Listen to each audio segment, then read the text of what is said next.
Har bir mamlakatda binolar va inshootlarning o'ziga xos kadastr tizimi mavjud. Ulardan ba'zilari ommaviy, ba'zilari esa faqat mutaxassislar yoki davlat idoralari uchun xizmat qiladi.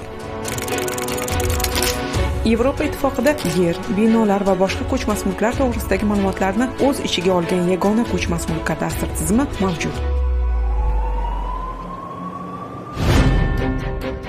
Masalan, AQShda kadastr tizimi yerni boshqarish agentligi tomonidan boshqariladi. U yer chegaralari, mulk huquqi va ko'chmas mulkning boshqa jihatlari to'g'risidagi ma'lumotlarni o'z ichiga oladi.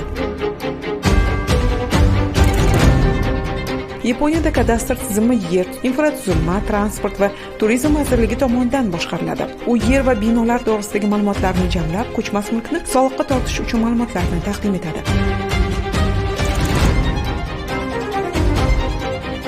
Xitoyda kadastr tizimi davlat yer boshqarmasi tomonidan boshqariladi. U yer va binolar to'g'risidagi ma'lumotlarni o'z ichiga olib, shuningdek yerdan foydalanishni nazorat qilish va ko'chmas mulk solig'i bo'yicha ma'lumotlarni taqdim etish imkonini beradi.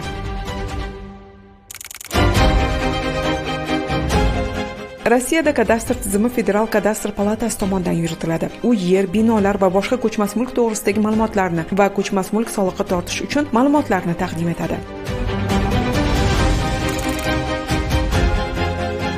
Fransiyada kadastr davlat reyestri bo'lib, u mamlakatda joylashgan barcha mulk va binolar haqidagi ma'lumotlarni taqdim etadi. U joy, o'lcham, yosh va qiymat kabi ma'lumotlar bilan ishlaydi.